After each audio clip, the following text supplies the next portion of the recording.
అమ్మా మీరు ఇప్పుడు ఏం ఎక్స్పెక్ట్ చేస్తున్నారు? మీరు ఏం కావాలని? నేనేం ఎక్స్పెక్ట్ చేయట్లేదమ్మా, నాకేం కోరికలు లేవు, ఏం లేవు. మరి ఇప్పుడు ఇక్కడ నాకు కావాల్సింది నా ధర్మం నిలబడాలి, నా ఆడపిల్లలను కాపాడుకోవాలి, గోహత్యను ఆపాలి.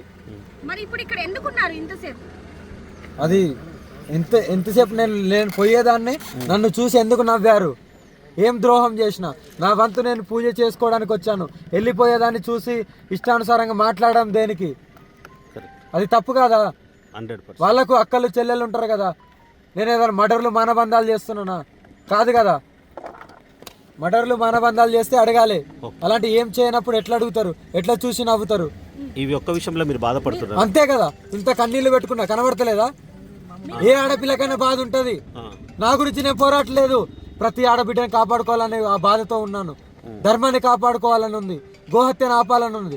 ఇంత పోరాటం చేస్తున్నాను. పోరాటానికి నా ప్రాణత్యాగం కూడా నేను చేయడానికి సిద్ధంగా ఉన్నాను.